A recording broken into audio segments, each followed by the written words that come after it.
Good evening and welcome to tonight's event sponsored by the British Computer Society with the Isle of Man Business Network. We're here to look tonight to working from home and discuss what does the future really look like for working from home. Tonight we're joined by an experienced panel and I'm just going to pass you through to introduce yourself. So Peter, if you'll go first. Yeah, my name is Peter O'Donnell. I'm Associate Director at Mac Commercial and Professional Risks. I've been in the insurance industry now for well over 20 years. So at Mac we offer very specialist insurance for the financial services sector. Tim? I'm Tim Cass. I'm Managing Director of WiManx and EliteGroup.im. I've got an experience across the aircraft industry, finance sector, data centre and telecoms, and the current role with EliteGroup.im, it's about driving a cloud-first strategy for secure hosted solutions and enabling profitability and productivity for businesses. Ian? My name's Ian Fairbairn. I'm Managing Director of Argon Technologies Group. We're a multidisciplined business technologies group with 35 staff on the island, supporting a wide range of businesses. Personally, I've been involved in the technology sector for the last 8 years or so. Prior to that, financial services and various other business roles. So, a mix of experience. Chris. Hi Tom, I'm Chris Corlett. I'm Head of Business Development with MBS. We provide technology services to 300 clients in about 40 jurisdictions now, based here in the Isle of Man. My personal background, I've been in what I would describe as enabling business change through technology now for a little over 30 years. So it's been called many things at many times, but technology has enabled dramatic changes in our lives and in business, and I've been involved in that. Perfect. Just a reminder for all those watching, Slido is active through this tonight with the hashtag #WorK2020. If you do have any questions that crop up as we go through, we'll try and answer them towards the end of the session or even slot them in on the way through. So just as a starting point, we're going to have a bit of a look back. Working from home isn't something that's new. In fact, people have been working from home for years up to now. But why has it only kicked off recently? Obviously, COVID-19 has had a big impact. But was it more common than we sort of were led to believe, maybe? I think it was, Tom. I think the statistics show that over 5% of the UK workforce in 2019 worked from home full-time. Which is probably a larger figure than many people appreciated. Over 30% had worked from home at one point in time or another. And in fact, many staff, well, I'm sure we've all done it, when you get home, you get out your mobile phone and you check your emails and you check other things. So many people, while in theory weren't working from home, they do work from home. And that boundary between the workplace and home had blurred years ago for many of us. Yeah.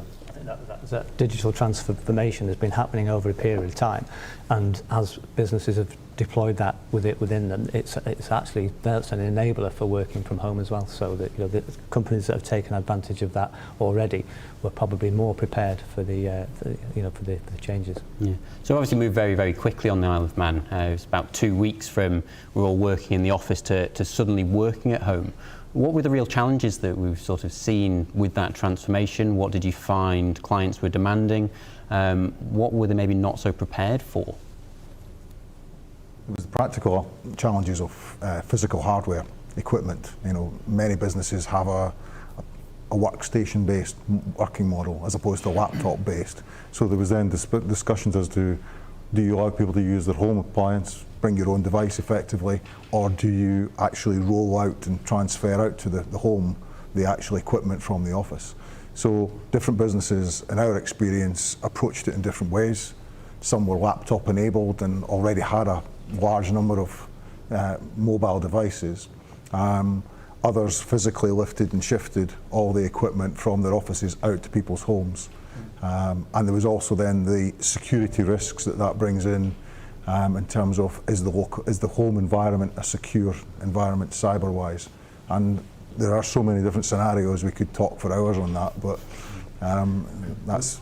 The businesses who had systems that were deployed in their offices also then had to start looking at whether they needed to enable VPNs or other technologies to get access to those systems. Whereas, if you already have cloud-enabled systems, for example, then perhaps it wasn't so much of a change. So as well as moving equipment, it was looking at how you get access to the data and the systems that the business use. And so for those watching, can you just sort of give us the difference between your VPN option and your cloud option? Just give us a bit more. So, well, the distinction there would be that if your systems operate from your computer room cabinet in your office, then when your staff are remote from the office, then naturally they need a way of connecting back into those systems, and you need to do that securely. So you would enable a VPN or some similar technology which will allow you to effectively use those systems in the office. With a cloud service, the idea is that you would have you're already remote from that service anyway, and by the provision of that service in the secure environment, when your staff move, the service isn't in the office, so actually technically it's not very different from being in the office. So that's about the digital transformation that we were talking about, and about the cloud-first strategy for a business. Rather than building the technology yourself, it's adopting technology that's already available. Yeah. So just coming back to that point on the cyber security side of things, obviously there are a lot of risks with working from home. It's not quite as simple as we'll go and move our computer and work there. I'm sure a lot of people found themselves working at their kitchen table. And there's probably quite a lot of things that we didn't really think about or probably weren't in place throughout working from home. I mean, from an insurance perspective, were most people probably covered to work from home or to do it effectively? I think because it all happened so quickly that businesses had to just up and pack up and leave. And I think in some cases, I know we had a little bit of a notice prior to it, but within a week, most businesses were up and out, and they had all the computers, laptops at home, and all this equipment actually costs money. Is it insured in the home? And I think insurers, in a way, were on the back foot, and that they needed to think quickly, and allow businesses, large businesses, cover their equipment whilst at home. They had to include endorsed policies to make this effective. We had, and as an insurance broker, we were inundated with the number of queries. Are we covered for our equipment at home? What happens if something's broken or stolen, or are we covered for this? So it was just that factor. I mean, there's other things as well, like employees working from home. An employer has a duty to their staff under the Health and Safety Act to make sure that their welfare of the employees, there's a safe place of work, that they provide a safe place, just like it is in the office. So are you providing that at home as well? So we found that we've had to rush into putting together, our insurers have had to ask the question as to whether, what are you doing? Are you putting policies in place? Have you got a risk assessment carried out on the workstation of somebody in the home? And as somebody mentioned earlier, somebody sitting at the kitchen table on a bench, it's not an ideal work setup. So they need to take all of these things into consideration. And I think we're only finding out now, and businesses are starting to put in place these measures that insurers are actually asking for before they provide the coverage. So it's something we need to think about going forward. Yeah, and you mentioned before that obviously a lot of companies were shipping all the equipment home rather than sort of we've got a dual setup or using your own equipment sort of that you own. Now, is there sort of a favourable way that companies should be looking at this? Is there an obvious solution that might be there for them to roll out if we do need to go to lockdown again? Or just moving forward, is there a sort of an idea that yes, everyone should really have a laptop, or what does that really look like? Some of it comes down to what their current systems look like. Some systems are very cloud-based or remotely hosted in data centres. So locally in the office, they might be running a thin client. So the actual equipment they've got is very light in terms of its processing nature. You may well find that when you take that out of that environment, that it's not suitable for work in the home. It may work, but it might not have quite all the processing that you require. Some businesses are very much laptop enabled, so consultancy businesses and some of the professional services businesses, they've got people going around doing their day-to-day job with a laptop. So it's already in place, it's very simple to them work at home. It's some of your more traditional businesses that have had a traditional on-premise infrastructure, which isn't all in the cloud or isn't all hosted on data centres. They've had more challenges. And the practical supply of laptops during COVID, because of the interruption in the manufacturing processes in China, where most of it is produced, and created supply chain issues.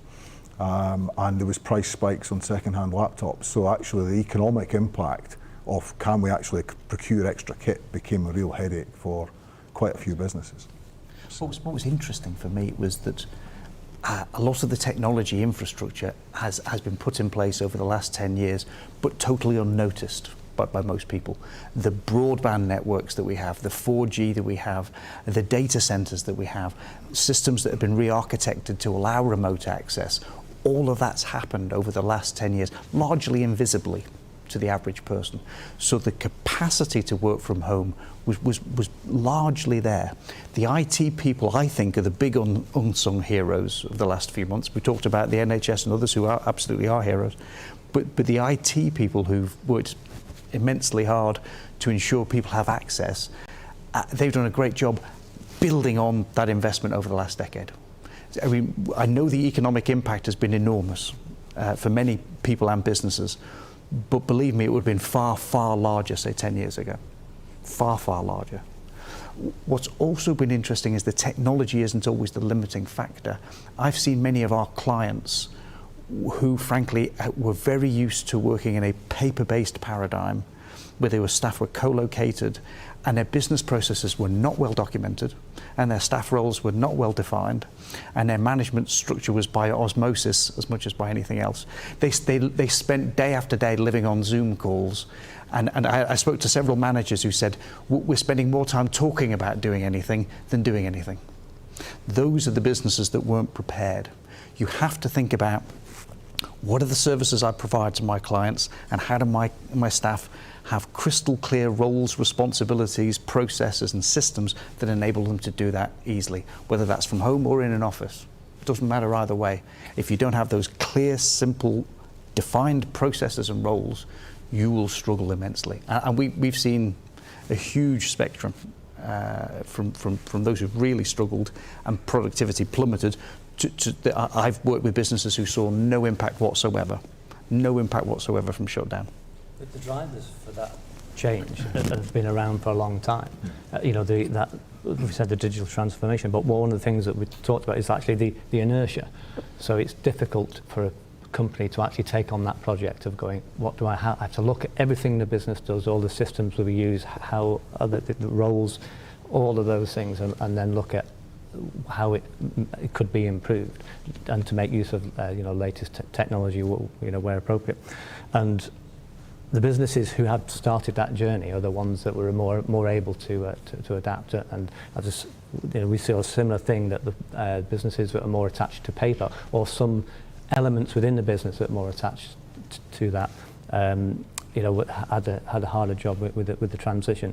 But it really is something that's been around for a long time, and the companies are different ways along with that journey. And so that's the thing that's key for the working from home now, or working from anywhere. I think it's forced businesses to go paperless and actually rely on technology that they've already had for a number of years. So certainly when we've gone back after the lockdown, the way we do things have changed. If we go back into the office, you start to look at the printer and say, well, do we really need to print this? You ask yourself the question, let's just use the technology we have. So things have changed in only a few months. COVID has been an event that will, the demise of paper, or a reduced paper working environment, has been predicted for, 25 years, I think, probably longer. But I really think in the next 5 years we would have seen it. But COVID has actually been a catalyst that will accelerate that. And there will be businesses that need 12, 18 months to modify the processes and adapt and develop things. But we've now got an accelerator on that, and it won't take 5 or 6 years. And at the same time, you've got the digital devices like mobile phones that we're also familiar with that are advancing at such a speed that money, cash, will we use it in a year or two's time? Will anyone bother to print banknotes? Because why would you when you can use your phone or a card and things? So, huge change. Just going to pick this question that's come in from Chris.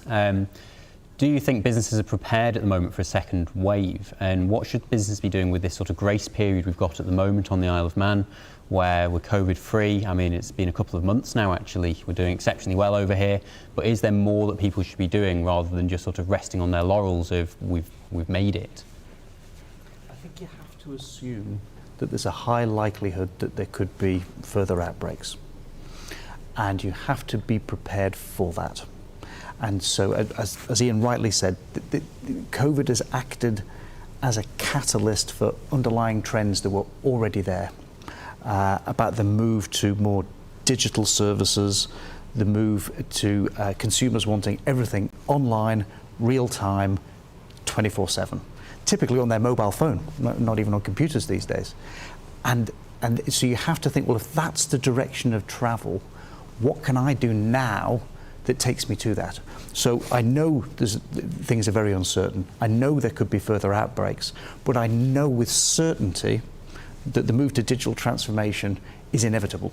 I know that that's what consumers want now. I know that's what my business partners want now. So how do I invest in process automation and technology to enable me to support that, regardless of whether COVID's stopping my staff from going back into the office or not? Because that is the most prudent thing I can do to protect my business in the long run, knowing that uncertainty is there.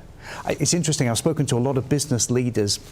I've said to them, are they investing right now? And I said, well, look, things are very uncertain, so we've got a policy of wait and see. And I say, so you've had a huge shock to your business and you're not spending to further protect your business and serve your customers? I said, that doesn't sound like the prudent thing to me. That sounds like the risky thing to do to me. And there's been multiple surveys showing that many leading businesses now are redoubling their efforts for digital transformation. They're not slowing down, they're accelerating. And I would strongly recommend businesses to think of that. We've obviously got different client bases, but we're actually seeing businesses actually kick-starting projects that were planned for 6 months' time, 12 months' time, part of transformation. They're saying, hang on, we need to move now.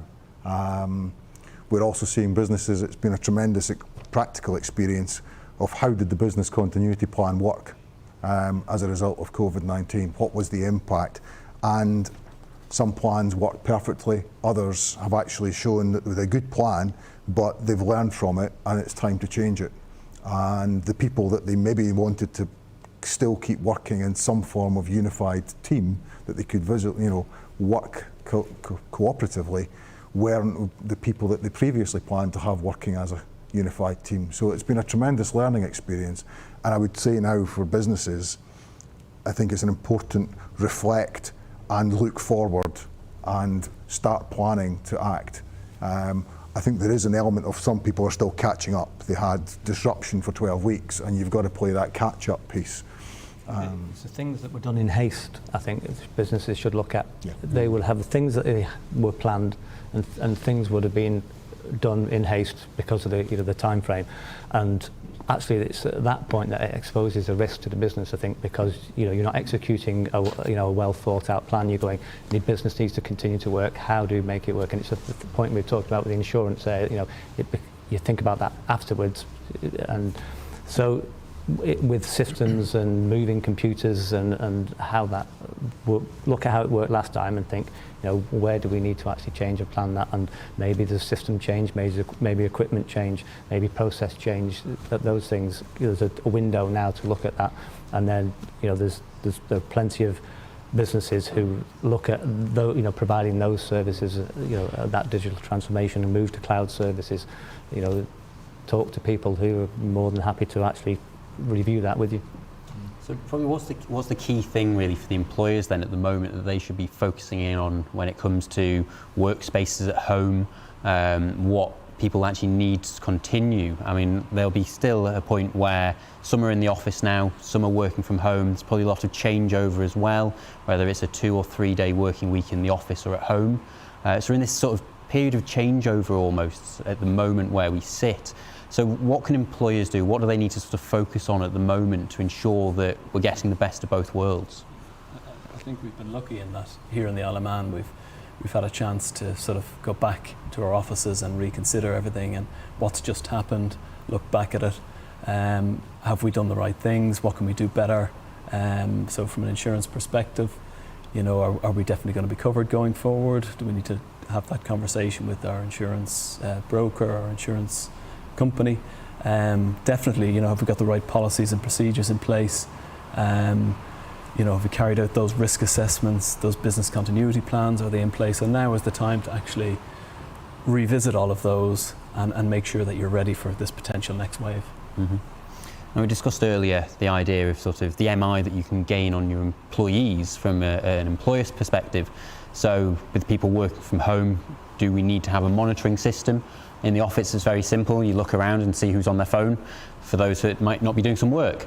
But when people aren't in view all day, what can we do? What can employers do to continue to monitor their staff productivity, or is it all now down to the final output? Is that the only thing that matters? I think a key thing that everyone's management style is going to have to adapt, because the welfare of the teams that you've got within the business needs to be considered. I was reading just the other day about particularly some tasks which are highly repetitive, the mental welfare of those people, the team working, and possibly some of the inertia that was there before for change, where people were working as part of a team. The stimulus that came from their colleagues was an active part of the working day. You take that stimulus away, and that's then becomes a welfare issue if someone isn't on a Zoom call or a Teams call regularly.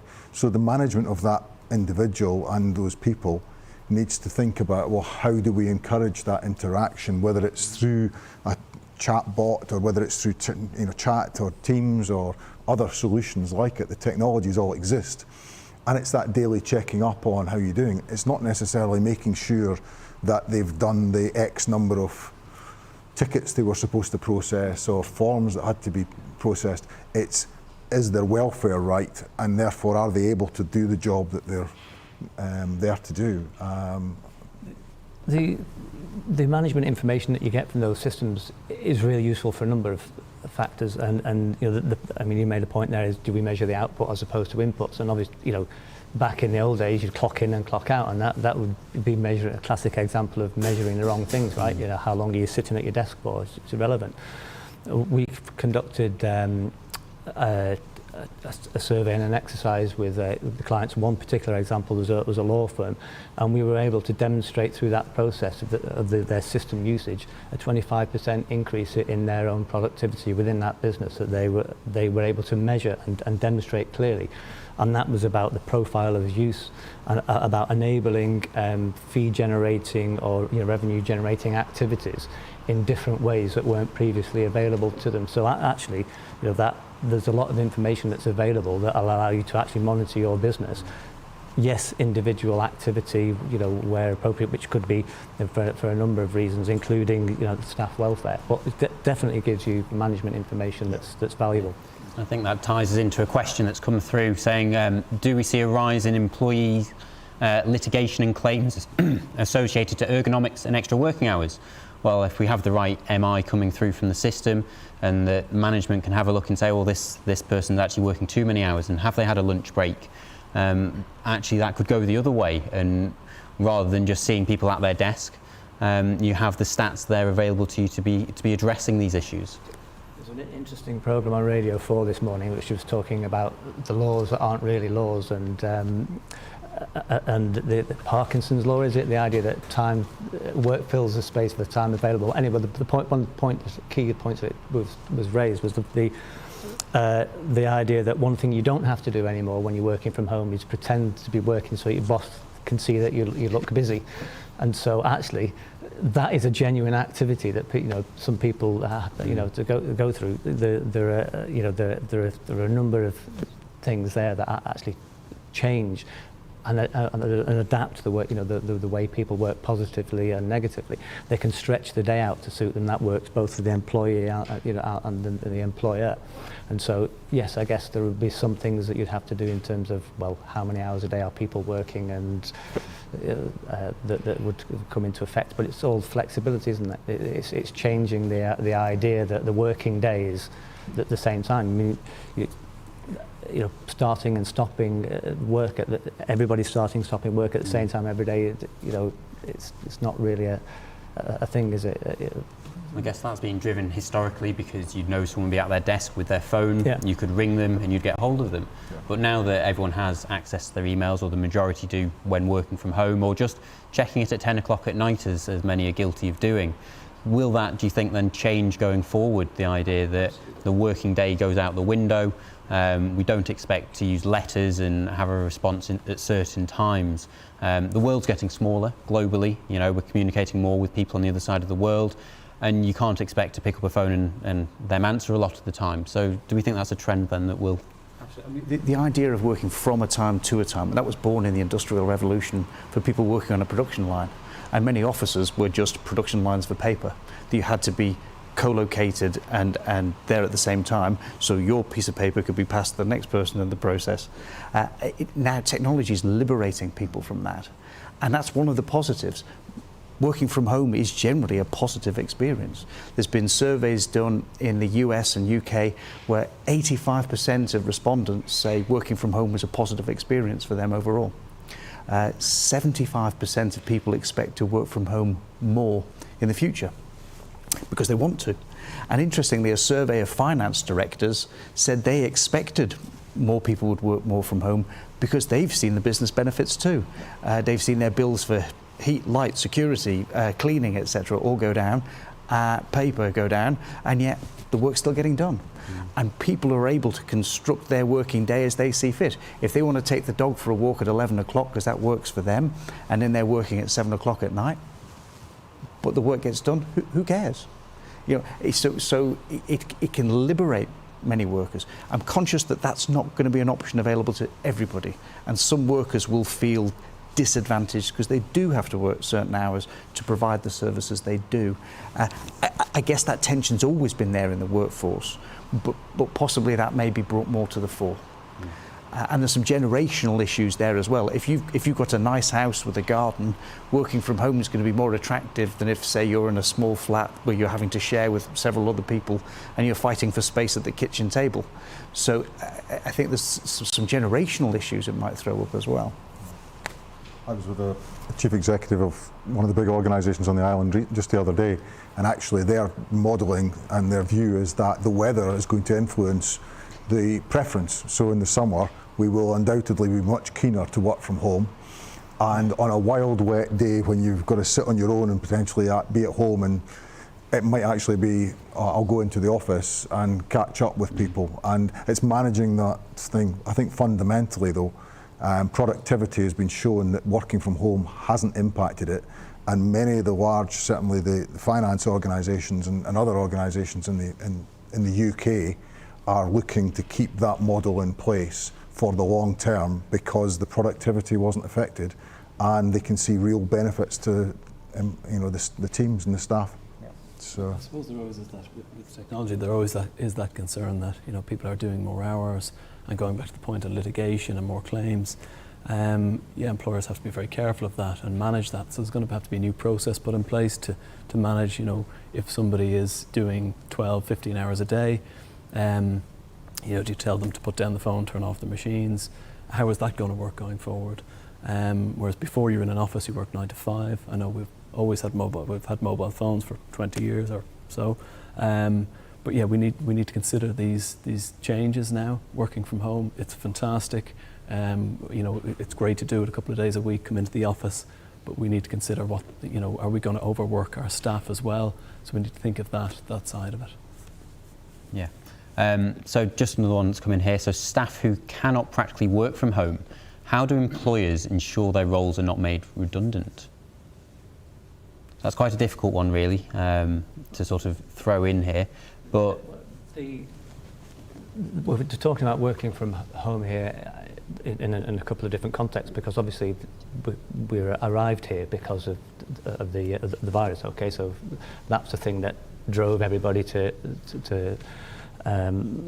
isolate at home and start working from, and changes of business. But actually adapting how business works, either normally or to cater for events in the future, can be in a number of ways. We have within our business a number of practical things that involve people doing work that can't be done from home. There's equipment that has to physically change location, there's deliveries, and we split the business into different teams. So there's teams that are skeleton crew for certain aspects. There's a key field engineering, and then there's other people who can work from home. And if you look at those elements within the business, actually when it comes to social distancing and isolating, it may be that the elements that can't be removed from home actually have the ability to function still within the office social distancing because everybody else can. So there will be cases where it's an enabler for both of those aspects. So I guess most offices at the moment are set up facing at the printer, not the television. Do we think that's going to continue then as a trend, or is that going to change? Obviously that's the one at the moment there where it sort of is a stumbling block for people working from home. They don't tend to have the printing facilities there that they might need in their everyday job, or the scanning facilities. So that's sort of the immediate one, I guess. I'd take it a wider point. I think for a long time, businesses have been quite inward looking, and we did engineer offices for how do we make work flow around an organisation. The leading businesses are much less focused on that initially, and much more focused on what does the customer want. What is my customer experiencing? How can I deliver a better service to them? How can I bundle my services with others to deliver them a more innovative package of benefits? And those that do that, they deliver the rewards. They achieve the rewards.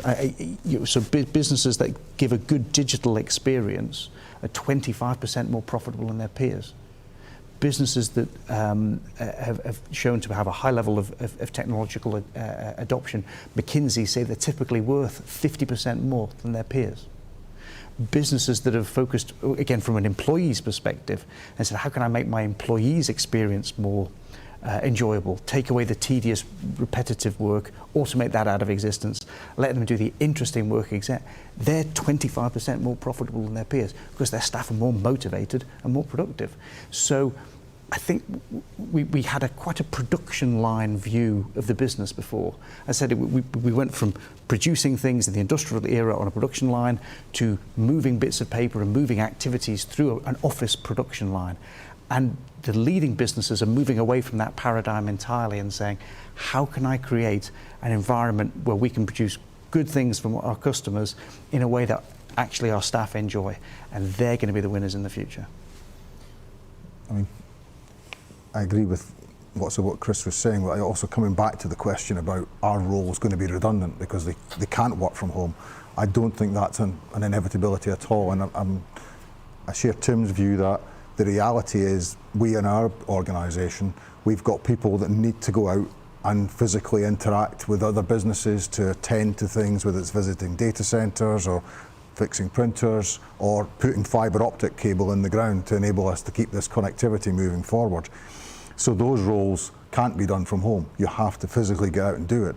And I think each business needs to look at what its different roles are, who can work from home, who actually needs to have a more flexible operation, and looking forward to a possible second wave, how do you therefore structure your teams to manage potential viral contention, for want of a better description? Where are your risks and how do you actually manage the social distancing? And I think each business has got to look at itself and just have a look and reflect and question itself. And sometimes it's useful to get an extra pair of eyes from the outside to say, well, let's look at how we can structure this and bounce it off other people. Because everyone's got slightly different businesses, but there will be models in sectors and industries that people will begin to think, oh, actually, that works for us. Yeah, you could do that. Pick up ideas. So, the business network that exists, could undoubtedly help. So just having a look then at the idea of, globalisation, it's obviously going to have a huge impact on how the world does business, not just sort of going out and meeting your client anymore. People probably become a lot more comfortable about having a Zoom meeting and doing business over the phone, or not quite over the phone. Do we think there's an opportunity for the Isle of Man, being out of lockdown, to sort of develop new connections with the world? Should we be looking to go out there and put the Isle of Man on a map somehow? What are your thoughts? I think for me, it's certainly changed a lot of received wisdoms. Like we sell to businesses, not to end consumers. And there was always a view that in sales in that environment, you had to go to the client, you had to meet them, you had to shake their hand, there had to be physical contact, I guess you'd describe it, to build up that relationship over time. We've won new business, significant new business in recent months with people we've never met. We've met them via video conference on multiple occasions. We've had many emails and phone calls with them, but we've never met them. And that's becoming more and more common. People are buying from individuals and businesses on the other side of the world with a degree of trust that just wasn't there not that long ago. If you're providing the quality of service and the nature of service that people want to buy, geography has become much less important. Technology is enabling that. So yes, for the Isle of Man, we're a small rock, quite geographically remote from many markets, but technology can open up so much more of the world for us to enable us to deliver ever more services on a global level. Wealth management is a good example. It's one of our strongest sectors, and there's an explosion in the world's rich, but mostly occurring in Asia, not in Europe. And yet we can still service those high net worth individuals from here because we have the technical expertise via technology. Yeah.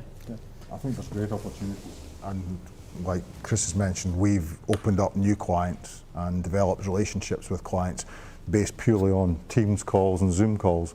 And I'll be honest, initially it's a little bit, the first couple you do are unusual, and it's a little bit, this feels a little strange, but the people on the other side are feeling the same.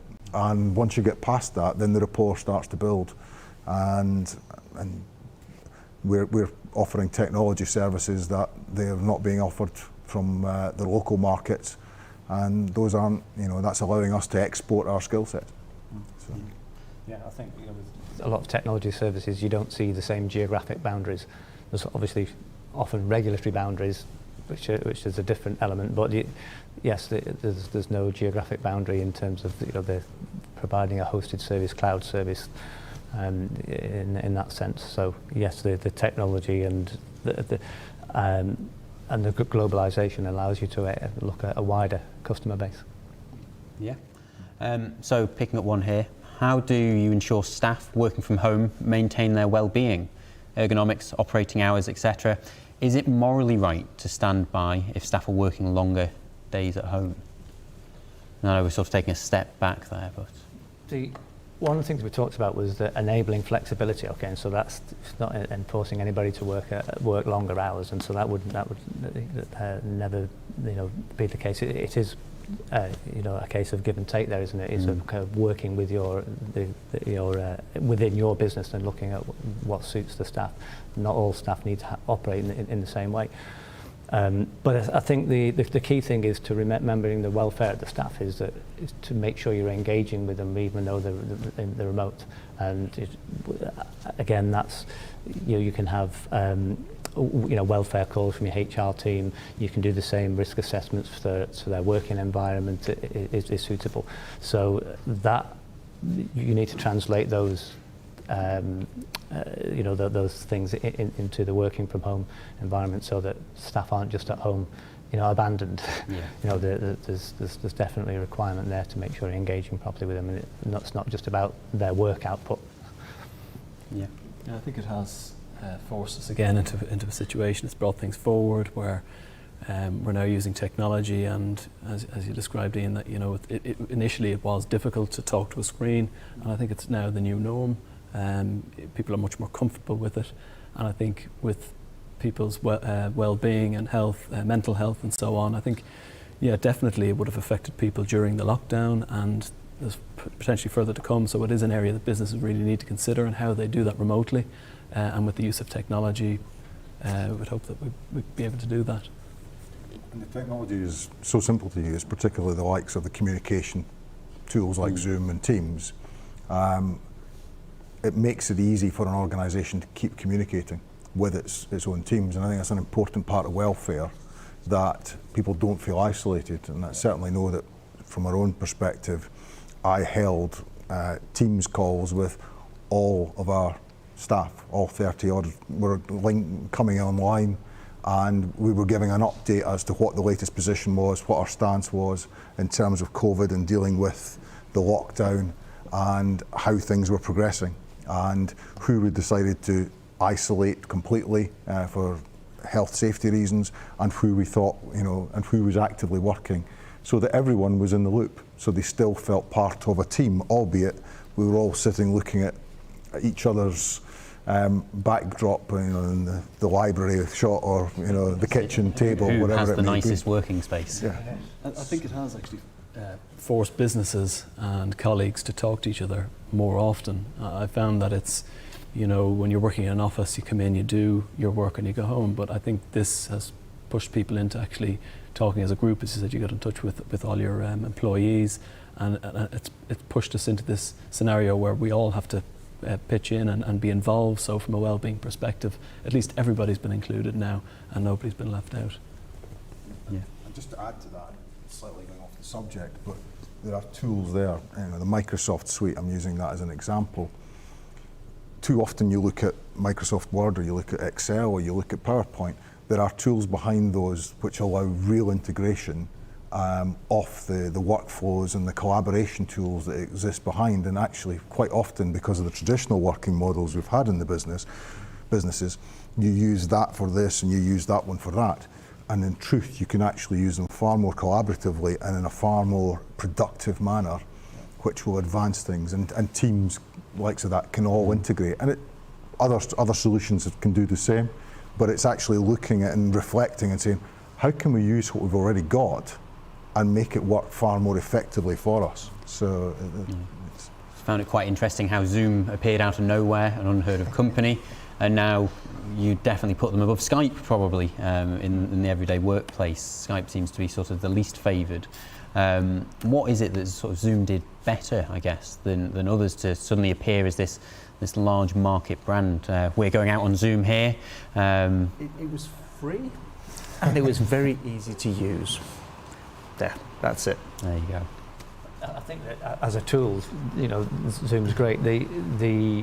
And it provides you that communication and conferencing. When you compare that with Teams and the Microsoft suite, there's a whole lot more there that's not just about holding meetings. So when you're looking at running your business, for example, and with those services, you can have your hosted desktop services. You can have the Microsoft 365 package of services. You can include a whole lot of data governance and security and everything else, and containment of all of that information within an environment that you're working, and add in the functionality of the Teams meeting to that as part of that suite.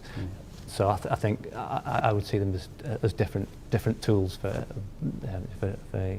but the Teams and the Zoom being similar elements. Yeah, there'll probably be a lot of people watching who have used Microsoft Teams for some form or other, but I'd expect probably most businesses don't use it to its capacity. Is there sort of any encouragement or advice you can give to those people? How can they sort of take it one step further and actually go beyond just using Teams for sending a message or having a video call? I would say don't just look at Teams. Look at that suite. And when I was referring to a sort of a cloud-first strategy, there were days when you had in the corner of your office, your Microsoft Small Business server with your Exchange server and your file and print server and all of those things. And this is moved everything out into a hosted environment, and it allows you very easily to implement per user systems. That's very easy to onboard new staff, very easy to govern the control of the data within those things. So Teams is a small part of that environment. So using the whole thing, Ian referred to it. You can add in all of those Microsoft products, and not just Microsoft, but and you can build other tools into that for your data governance as well, which actually simplify the whole process for you and is a real enabler for the business. So it really is about exploring actually all those other buttons that you can click, and going out there and seeing what it might be able to do for you, not just as a I see there's PDF in there, but actually how can that work? This idea of DocuSign that we've mentioned before, and that potentially being the new way everything's signed. Chris, you were mentioning earlier with the NHS, how they've suddenly had to run before they could walk almost with this. That's an interesting example of how the crisis has caused people to think differently. And so electronic signatures have been around for 20 years. They've been legal for 20 years. There's been good IT systems like DocuSign available for the best part of a decade, if not longer, for some systems. And yet, businesses and organizations were reluctant to move to electronic signatures. Why was that? It's because they were familiar with paper-based signatures, what they were comfortable with. So the NHS had a project to look at using electronic signatures for several years. They said, oh, will patients accept it? Will doctors accept it? Oh, is it safe? Is it secure? COVID happened. Within a week of COVID happening, suddenly hundreds of thousands of prescriptions were being issued with electronic signatures. Why? Because they had no credible alternative.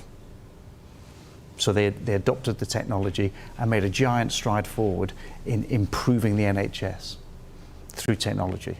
And as many organisations have did the same. We've been providing DocuSign for 8 years and have a lot of well-known businesses. We've helped them adopt it over that 8 years. But the volume of DocuSign business we did doubled in the space of 3 months between February and about May, because a lot of businesses who we talked to and said, look, electronic signatures can replace pen and ink. It's legal, it's secure, it's faster, it's better, it's cheaper. They went, yeah, but we're a bit frightened of that. We'll stick to the paper and pen because that's what we know. Suddenly we're saying, how quickly can you help us implement this? We have to change. And so I would say to people, use it. As many people say, don't waste a good crisis. Look at how you can accelerate your change efforts. Look at how you can leverage technology. Gartner talks a lot about the digital gap. And that's the gap between what technology could do for your business and what it does do for your business. And the gap is getting wider and wider and wider because businesses are struggling to keep pace with what technology can do. And so really the advice I would give is talk to your technology services advisors and say, what more can I do now that can help me serve my customers better, that can help me empower my staff, that can make their lives easier? What can I do here and now? And there's an awful lot of stuff that people can do. And that comes back to your team's question. There's lots of very competent IT professionals on this island, and yeah, some of us are represented here, but there's lots of other good businesses out there that can give that advice and help someone look at how they're using Teams together with other solutions and make that work more effectively for them. Because much as a lot of people are get terrified of technology, a lot of what we're talking about isn't rocket science. It's actually been around for quite a long time. It's just we haven't been using it and grasping it in the way we could have. Changing people's mindset, isn't it? And we've used Teams, and it can do so much more for business and make things a lot easier, and in processes much more streamlined and that. So I definitely think there's more to it than just having that conversation. I think choosing a technology partner is I mean, obviously, we represent technology partners, so it's natural. But I mean, because you take that away from the business, you don't have to service that complexity within the business. It can be focused. You can get consultancy services to come in, look at your business, and actually make recommendations. And the flexibility to actually increase that, on a per user basis, just it takes a lot of concerns away and allows you to focus on what is your business. And I think that's a huge enabler with the technology. So we're going on to sort of the crystal ball moments now. Is the what does the future look like for working from home? But so probably one good question for you to start is the sort of the business model can be flipped on its head a little bit. Obviously, historically, you've worked there a long time. You rise through the ranks because you've got the experience. But with technology coming in at the ground level, all those university students who are entering business know every app out there.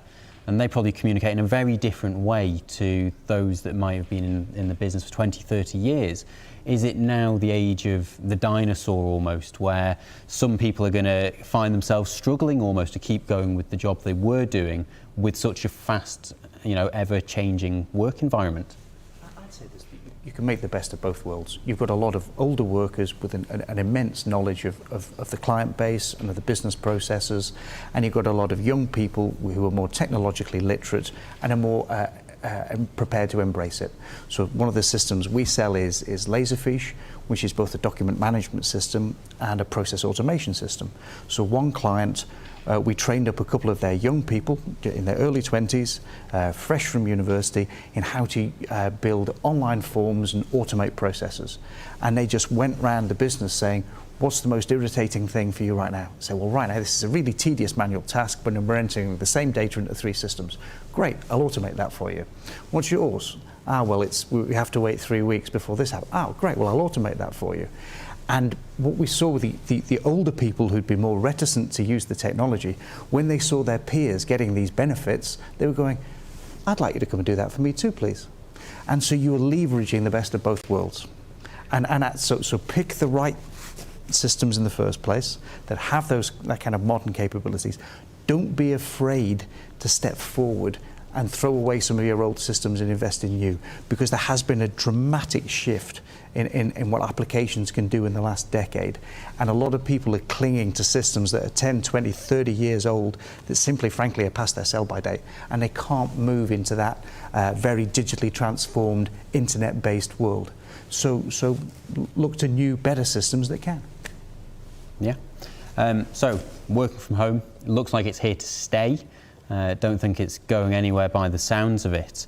But what are sort of the upcoming challenges we're going to see then over the coming months, 6 months, the next year, to get us working from home efficiently? What do we sort of need to have a look at? Obviously, we've had a bit of a learning period. We've had a bit of a chance to reflect on how it's working. There'll be some businesses out there still scratching their head a little bit as to how it can work work for them rather.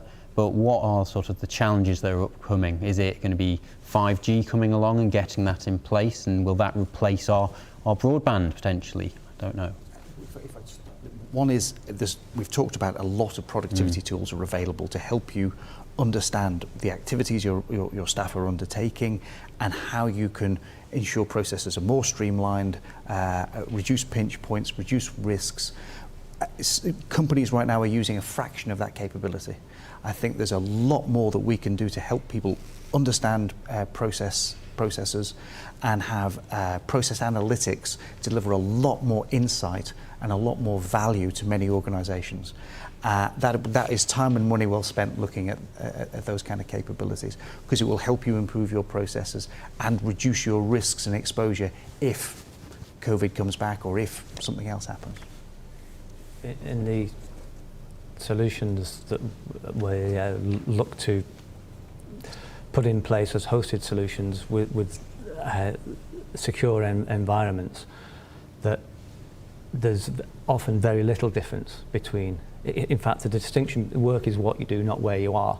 And I think that's then the thing that makes it easy to go and work from home or from a beach or wherever it might be that you want to work. But I think that's what you can look at in the business now, because when you look at how your systems are structured, how your data is secured and where it's located, is not necessarily the key element anymore. It's how it's governed and controlled, who has access to it. And once you've built that into your business, somebody picking up a computer, moving it from A to B, it doesn't change the business model. It changes where the person is, but the business is still functioning the same way. Now, I appreciate you can't do that with every element of the business, but it's significant swathes of it you can do, yeah.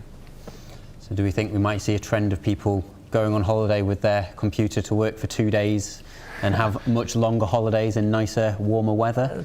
Do we think that could be a possibility? Sorry, no, I was just going to, make the point that comes back to one of the questions that was asked about, the well-being of staff, and it depends on whether you view that of making people work while they're on holiday or enabling them to go on holiday while they're working. Right. Yeah, no, I think the flexibility that it presents certainly enables a more global workforce, and therefore, if I'm supporting clients in the Isle of Man, do all the team that support the clients in the Isle of Man need to reside in the Isle of Man? And the answer to that now is no. They could be sat in London, they could be sat in Inverness or Spain, wherever they like to be. They can be engaged in that. And it comes down to what Chris has mentioned, the quality of service that ultimately gets delivered, whichever industry you're in, is key. And that's the critical bit. And I suppose from our perspective, what we try to do is to get the customer, our client base, to look at where do they want to be and what do they want the quality of service to look like, and then look at what tools and applications would fit best to help enable them on that journey. But I think the work from home is definitely here, and it's a changed, the scale of change is in terms of shopping habits, our footprint, in terms of carbon footprint, our travelling, all of these things. And then there's all the financial benefits that actually businesses, and large businesses in particular, are seeing by not having the real estate costs of a large office plate, which will ultimately roll through in time. So that versatile working model will help, I think, if it's done well, can help the person working from home, but it can also make a more productive organisation, which hopefully everyone will then benefit from. So I definitely think it's a win-win for both businesses and employees.